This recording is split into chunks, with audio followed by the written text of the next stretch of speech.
we're gonna, today our talk is diversity of gifts. And it is, October is the month of the anniversary of our center. So some of you, many of you were here with us last week and took part on our celebration. But today I will continue with the spirit of the celebration. And when I put this talk together, I had the center in mind and I had our anniversary in mind as well. So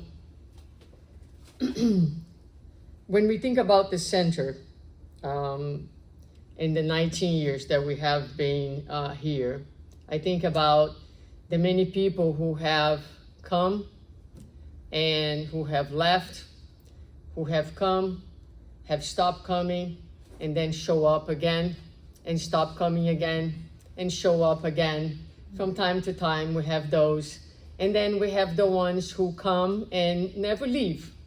But no matter what the situation is, every single person who comes by with a very unique journey, a very unique story, and brings with him or herself the potentials, the limitations, the darkness, the light, the beauty, the ugly, the complexity, certainly the talents and the gifts. And together, for the time that is, we study, we learn, we serve, and we grow. And over the course of all these years, I have also thought about what is the primary function of the center. And I'm glad to say that my answer has changed over time, which means I am changing, which is a good thing, hopefully for the better. And so, but with that, today, when I think about the main purpose, what is the core goal or tenet activity that we perform here, it is about connection. Connection to ourselves, connection to one another, connection to God, connection to the meaning of life. And the more connected we are, the better we are in also fulfilling our mission in this life, which is a mission of service. So in question 115 of the Spirit's book, the Spirits remind us that we all have been created simple and ignorant without knowledge. But also the Spirits tell us that God has given each one of us a mission. So each one of us has a particular and unique mission in the universe, with the aim of enlightening them and progressively leading them towards perfection through the knowledge of the truth. So this is a very important question, like pretty much all of them, but I think this one I hold close to my heart because it talks about our uniqueness and we have a unique role to play in this lifetime. Of course, the Spiritist Center and us individually, we face many challenges in life. And that's why sometimes we are more present, sometimes less present. But in general, today we know to be undergoing these times of transition, which some people think is the end of the material world, but we understand it as the end of an evolutionary cycle. So it's a cycle in our evolution process. And what we are seeing today is a lot of polarization. So we look at the world and we look at people and we separate them as good and bad in a very immature and simplistic way of understanding the complexity of being human. We do that to ourselves, and as we do to ourselves, there are moments where we place ourselves in the category of bad, unworded, or good and worded, as if there is not a complexity and many shades, and we are all of that. So we don't belong to either side of the spectrum, neither anyone else out there. But we are polarizing, and we are separating, and we are fighting, and we are disconnecting, and we are going crazy. So, and Jesus, in his prophetic sermon, he did foresee that we would be going through these very difficult times, right? Now, many of you might be familiar with the sermon where he talks about the end of times, and how we would see things coming to an end, and children fighting with the parents, and parents with the children, and so forth. A number of predictions that we actually see going on in our days today. But in this sermon, there are 3 parables. And we usually listen to them and we study them individually.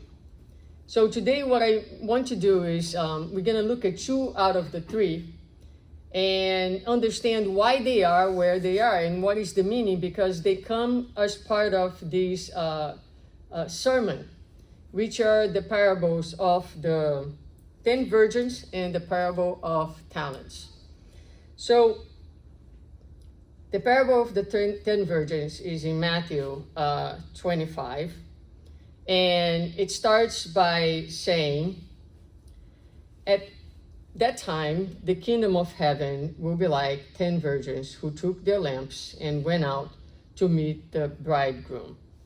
So this was like a tradition at the time of Jesus, where a group of women, friends of the bride, would wait for the groom and would actually escort the groom into the house. And so that's what Jesus is referring to this particular tradition. But now he starts the parable by saying that the kingdom of heaven is like those 10 virgins. So we need to understand what is it about these virgins that Jesus is equating the kingdom of heaven to them. So another thing that's important to realize here is that they have lamps, right? So it goes on by saying 5 of them were foolish and 5 were wise. The foolish ones took their lamps, but did not take any oil with them. The wise ones, however, took oils in jars along with their lamps. The bridegroom was a long time in coming, and they all became drowsy and fell asleep. Okay, so lamps, oil, and time. 3 concepts important to understand in this sentence. So the lamp is the light, right? So here is an analogy to the light and to the lamp within. Okay. Now, what keeps the light going, what feeds the light, is the oil. Now, how do we understand the oil? So spiritually speaking, we understand the oil as self-effort, as an engagement. But this is an inward work, because the kingdom of heaven, every single time that Jesus speaks about the kingdom of heaven, he's referring to inner work. The kingdom of heaven is like a seed, is like the treasure that's under the earth. So it's always an analogy that gives us the idea and the concept that's something to be developed within. So the light is the light within. And so how do we lit this lamp? With effort, with engagement in the work within ourselves. And there is a time. Now, no one knows when this bridegroom is going to be coming. There is no certainty about the time. So at midnight, the cry rang out, "Here is the bridegroom, come out to meet him." Then all the virgins woke up and trimmed their lamps. The foolish ones said to the wise, "Give us some of your oil. Our lamps are going out." So what does that mean for us? We may admire someone that we think is enlightened, right?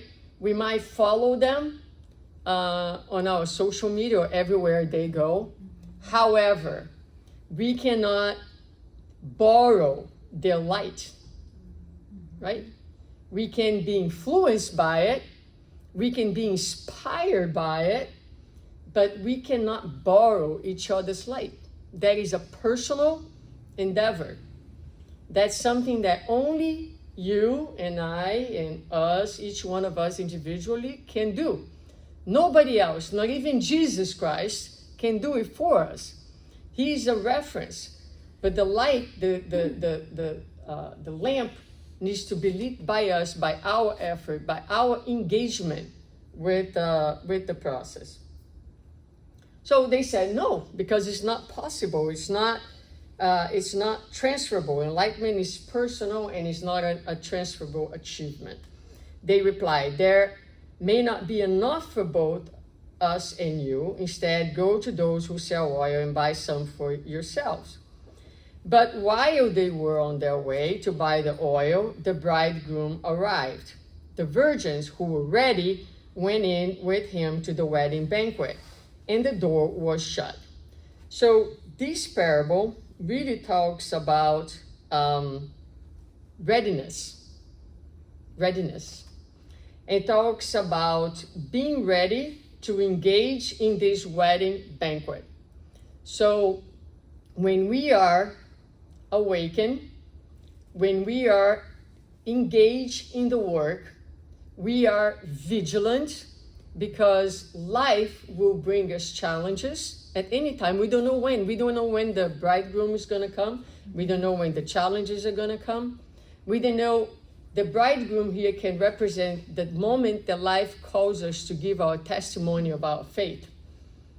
It can represent the moment of our passing. We don't know if we're going to be here tomorrow, right? So this parable is really a call for readiness and for the development of this kingdom within, so that whenever life calls us, we are ready. We have developed the tools of the kingdom, the characteristic, the tools needed, which are hope, which are faith, which are resilience. So those five were ready for the wedding banquet. The wedding banquet is the moment, because it's the moment that you go through the hardships, you are ready for the call, and you get to enjoy the outcomes of being prepared. And so the door is shut. And then later the others also came. Lord, Lord, they said, open the door for us. But he replied, truly, I tell you, I don't know you.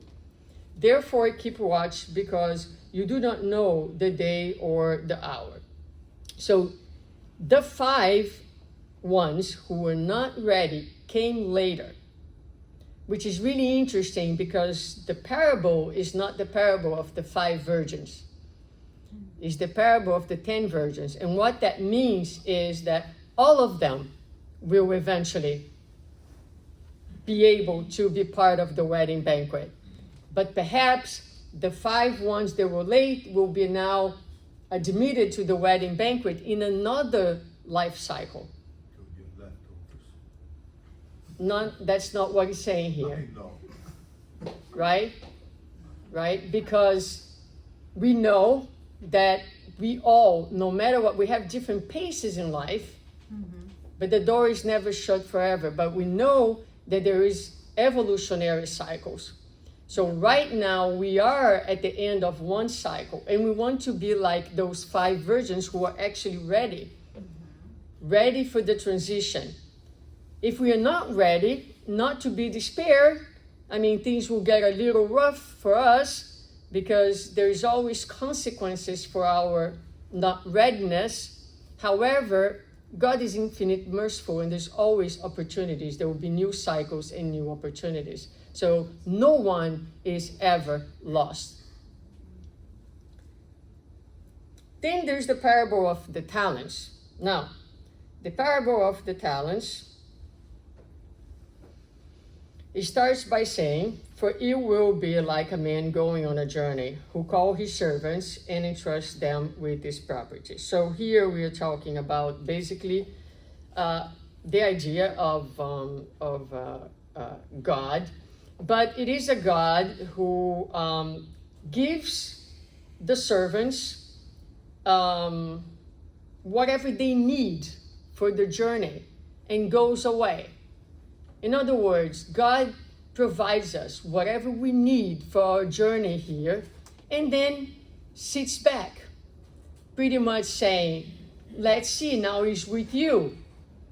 Take what I'm giving you and do your best. I'm not going to be micromanaging you because you have passed this phase.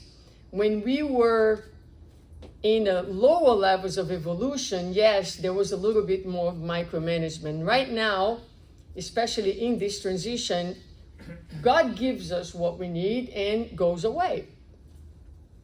Now, to one, he's going to give 5 talents, and to another one, 2, and to another one, to each according to his ability. And then he goes away. So when we talk about the abilities, we also talking about, and Haroldo Dutra Dias in one of his books where he analyzes this parable, he talks that the translation of this work is also according to each one's dynamism, our ability to work, our energy level, our ability to produce and to multiply. So some of us have more of that than others in the present moment. So each person receives a talent, and here is important that we understand that there is no one, this is an important characteristic of this parable, there is no servant who does not get a talent. So all of us were given something.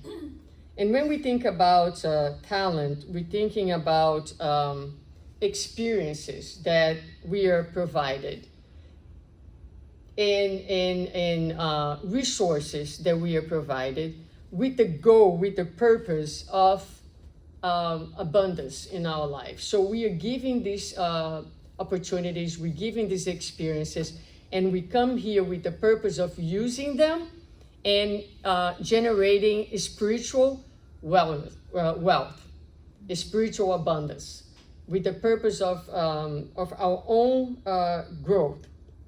Now, talents at the time of Jesus were not coins and the monetary value of a coin. Rather, it was the weight of the coin.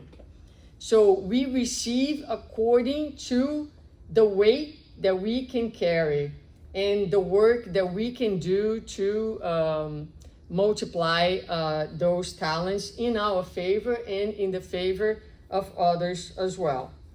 So in question 804 of the Spirit's book, Kardec asked, why God hasn't given the same aptitudes to everyone? And the answer is, spirits are created equal, but each has lived for a longer or shorter amount of time and has consequently developed more or fewer aptitudes. So that's one way of looking at it, right? So we don't know when we were created, how long have we been in existence. So each one of us has a different age and different experiences and a different journey. We have different levels of evolution, of awareness, of consciousness, of awakening, but also of volition. And that is free will and ability to use this free will in our own favor. So you can sit on a river, right, on a little kayak, a boat, and you can just let the flow take you. Or you can pick up your paddles and you can row and actually add a significant amount of speed. You can also change the direction a little bit more to the left, a little bit more to the right. So the amount of our free will and our volition also plays a role on the distribution of the talents. Now,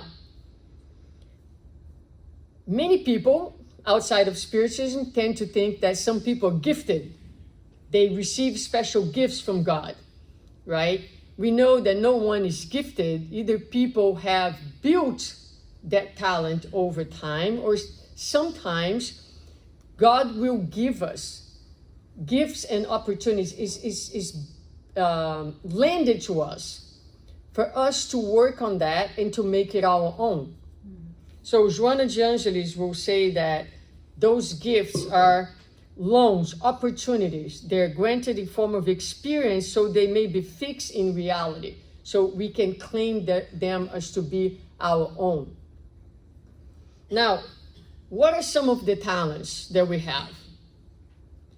Anything and everything can be a talent, okay? Our intelligence, our reasoning, our health, our body, our moral achievements, our emotional strength, but also our scarcity, the trials, the pains. All those can be talents in the sense that they are given to us as opportunities for growth, as opportunities for us to multiply our inner resources in dealing with them. So from a spiritual perspective, we need to look at our lives and ask ourselves, what are the talents that life has given me? Now, if we continue with the message, it says that the parable, he who had received the 5 talents went at once and traded with them, and he made 5 talents more. So also he who had the 2 talents made 2 talents more. But he who had received the 1 talent went and dug in the ground and hid his master's money. Now after a long time, the master of those servants came and settled accounts with them. And he who had received the 5 talents came forward, bringing 5 talents more, saying, Master, you delivered to me 5 talents. Here, I have made 5 talents more. His master said to him, Well done, good and faithful servant. You have been faithful over little. I will set you over much. Enter into the joy of your master. And he also, who had the 2 talents, came forward, saying, Master, you delivered to me 2 talents. Here, I have made 2 talents more. His master said to him, Well done, good and faithful servant. You have been faithful over little. I will set you over much. Enter into the joy of your master. So God provides, and then at the end of our lives, we're going to have to give an account of what we did with all these amazing resources and talents that were landed to us. How did we utilize them? So these 2 servants, they received different ways. Now we understand according to their capacity and their needs for that moment. And they multiplied those talents. So it is as if I go to a bank, I borrow some money because I want to start a business, and then I do my business, I profit, I go back to the bank and I say, let's say I double what was landed to me, and I say to the bank, here's your part, this does not belong to me. But then what I did with that talent, which was what was landed to me, I made some of it my own. My own. So this is it. This is the idea. We are given those talents. They are landed to us for us to multiply them and make them our own.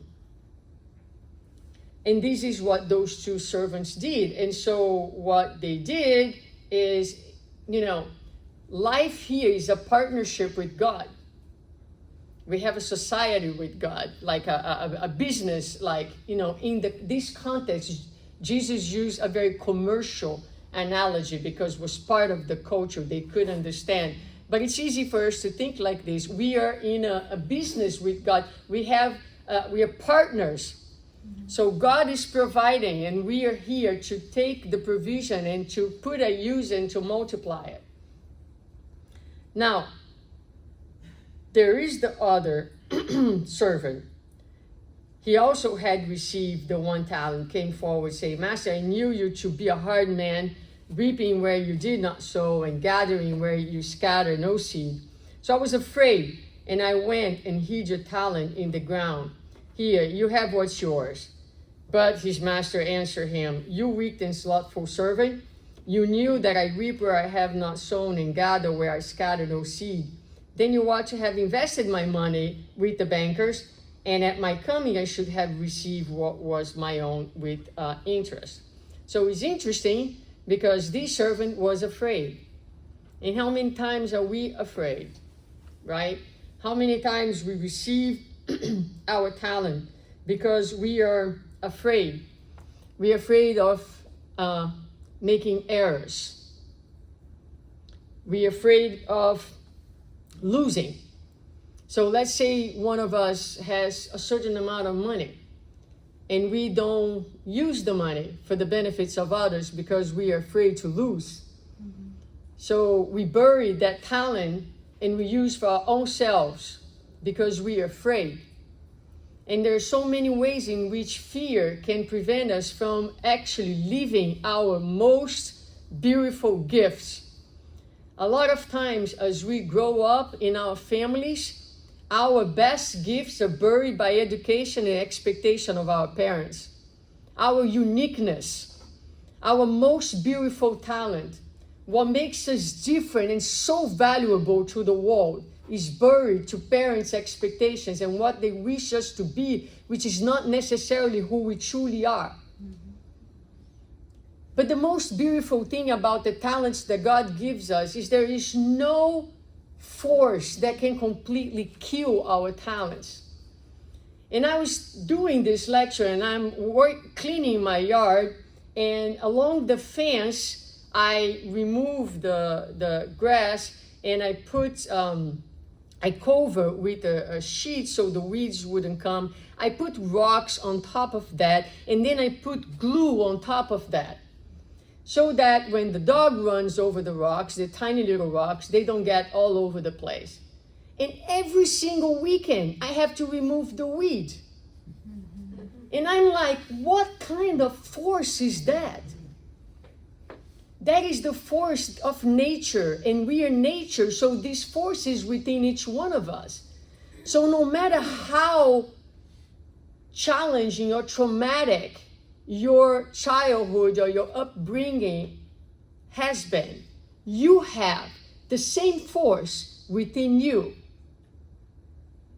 And you can, if you open to yourself, and if you understand that, there is no too late time for you to go back and to rescue the original self, your most precious talent, because that's the one that you're going to bring back to life with passion, and you're going to add to everything that you do, your calling, fulfilling your mission, as the spirits have said on question 115. And the parable ends by saying, so take the talent from him and give it to him who has the 10 talents. So the talent is taken away. For everyone, to everyone who has will more be given, and he will have an abundance. But from the one who has not, even what he has will be taken away. And cast the worthless servant into the outer darkness. In that place there will be weeping and gnashing of teeth.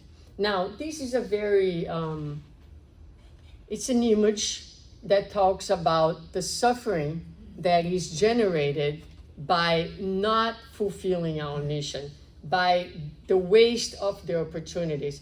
When a rich person, in ways very simple, a rich person who does not share the resources is the poorest person on earth. If you have the resource and you keep for yourself, you might look very rich in the eyes of the world, but you are so poor because you live in a mental state of scarcity and fear. So that mental place of scarcity and fear is what Jesus is describing over here. It's not something that's coming from outside. It's not a punishment from outside. It's the natural consequence.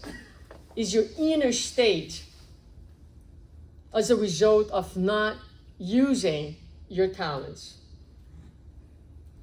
So the Spirit's book, in question 805, tells us that God has permitted the different degrees of development to remain in contact with one another, so that the more advanced may help the more backwards to progress, and also so that in needed one another, all persons may understand the law of charity that should unite them. So we come together with different talents, we come together with different possibilities, with different gifts, with different experiences, and that is so important because that is what gives us the understanding that we cannot survive alone. We need one another. And I cannot do this by myself. I could have not opened this center by myself. I wouldn't be here if I wasn't counting with the amazing talent and gifts of the people who actually make this spiritual center. And in that, we need to tolerate one another, because we cannot survive without one another. So we are force. There is a force in the universe that pushes us to learn how to be charitable, because without one another, we won't survive. So I want to bring an important aspect here. For I tell you that unless your righteousness surpasses that of the Pharisees and the teachers of the law, you will certainly not enter the kingdom of heaven. This is in Matthew 5:20. And what does that mean, and why is that here? So for the Pharisees, the law of justice was this: you give me one, I'll give you one back. This is justice. And this is how we operate in this world for most part. It is the same way. If I do this for you, I expect you to do this for me in the same amount, in the same way. Well, Emmanuel tells us that this is a very limited way of understanding the law of justice, because the law of justice is a law of love, and love is abundant. And so as long as our understanding of justice is what I give, you give me back, we'll live in a world of trials, expiations, pain, and suffering, because divine justice is not measurable. So when you put a seed on the ground, is one seed, you have no idea how many leaves and how many fruits that one seed will produce. When you do one gesture of kindness, you have no idea how many lives are actually being affected by that one gesture of kindness. So the mathematics of the universe is not the same of ours. It's not as exact as ours. On the contrary. I gotta write that down. What was that now? Gotta write that down. You write that down. You do that. You take notice of that, because that's a very important concept. So Emmanuel is going to say that, when we receive the talents, the purpose is to multiply them, is to add dynamism to the work, is to bring people together, is to make available what we have received as part of the flow of love. So you receive one smile in a moment that you were down. Your job from that point on is to give back 100 smiles. That is a new frame for a new world, for a new paradigm for us to live. You don't return one smile. Now you have reasons, you have received the gift, multiply. You now have an understanding of the power of that one smile. Now it's your job to multiply that experience and smile to many, many more people. Because you receive a gift that was alone, and now make it yours. Add your color and smile more often or as much as you can, and pass that forward, right? The pass forward action. And he brings us an idea that love begins where duty ends. So that's an important concept here, because we do things out of duty. We have certain duties that we have to fulfill. But there is a point where the duty ends and love takes over. So let me give you an example. I asked Fatima to bring the coffee every Sunday, and I asked Raquel to bring, I told her, why don't you bring a bagel every Sunday? Maybe someone wants to have breakfast here. So they fulfill the duty every Sunday. I don't know if you know that. I certainly appreciate it. But they do so much more than that, because you know what? There's a flower there. Because you can see that it's prepared, it's organized. When I look, sometimes I take pictures because I find that to be so beautiful. There is so much care and love added to that small action. So this is when you take your talent, not only you fulfill your duty, but you go beyond. And you add your touch, and you add your graciousness, and you add your gift, and you make that so much more special. And so every Sunday, they don't know that, but every Sunday when I walk in, I appreciate what I see beyond the appreciation of the coffee that I drink. And sometimes when I post it, I post a picture of that because I see the love. I see the love beyond the duty. And that's what we're called to do on a daily basis with all the gifts that we are given, is to add the amount of love that makes it grow and go beyond. So, as we come to an end, what are these two parables together? Why are these two parables together in the context of the end of times? Well, they are together because they offer a counterpoint. So Jesus is talking to us about the end of the times, and he's telling us that there are two things that we need to do. We need to do our inner work, and we need to do the outer work. We need to work inwards, and we need to work, fulfill our purpose, serving the world as well. Now, if you are working outwards, there's a lot of people who are doing without attention, like the 5 virgins, disconnected from what is really essential. What happens is the same of someone who would build a hospital and end up being a patient of that hospital. Because you attended to the outer call, but you didn't take care of developing the inner stability and the inner peace necessary to be along to everything that we are doing outwards.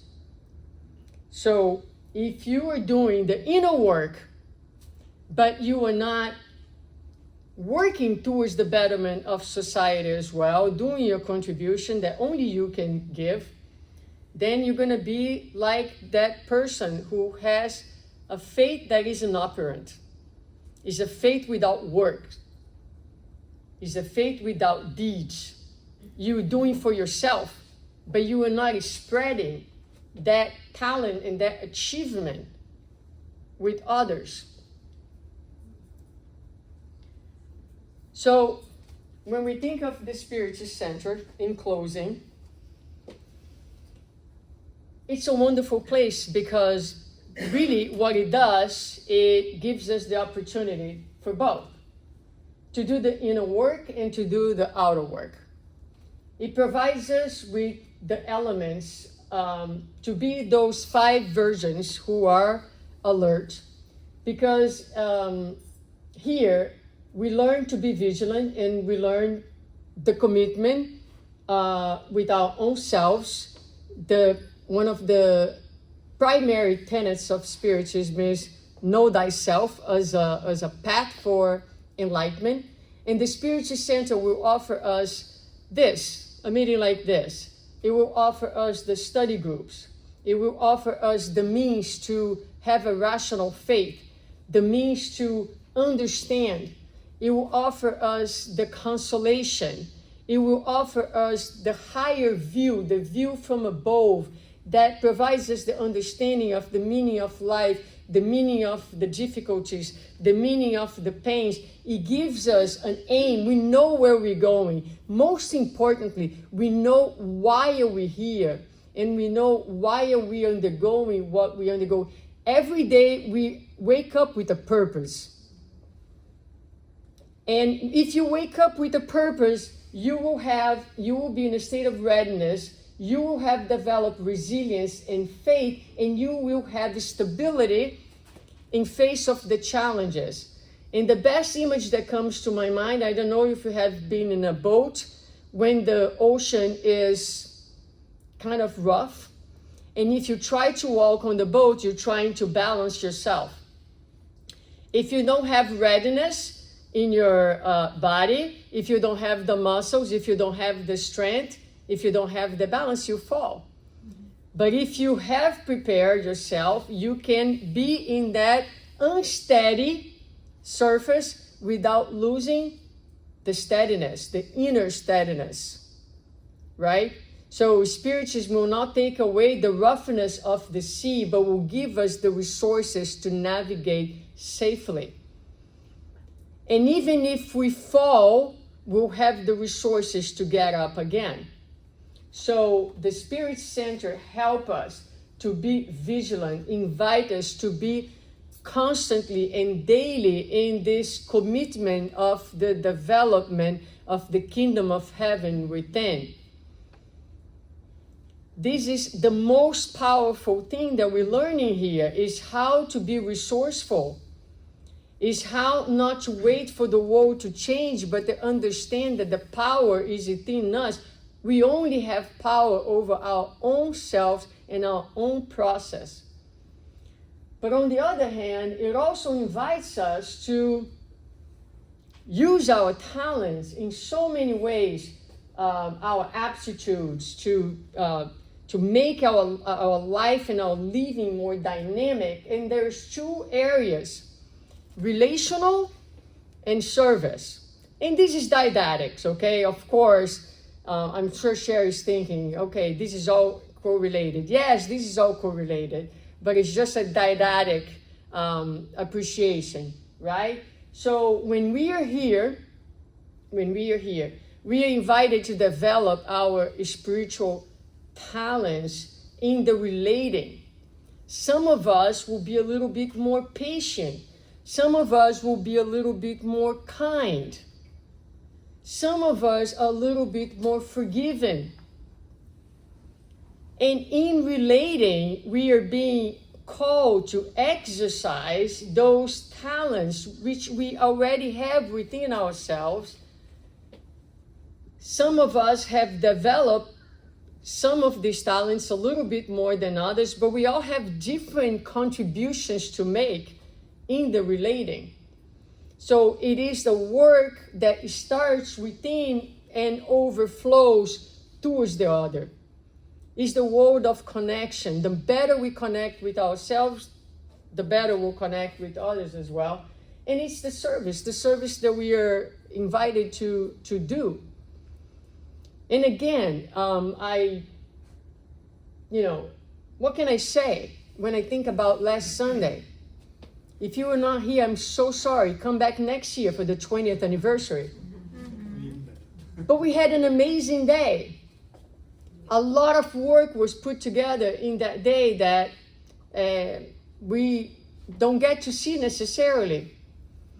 And it happens because I am so happy and so proud to say that we have a group that perhaps is not the biggest, the most sophisticated, but I think we do a very, we're very honest in what we do.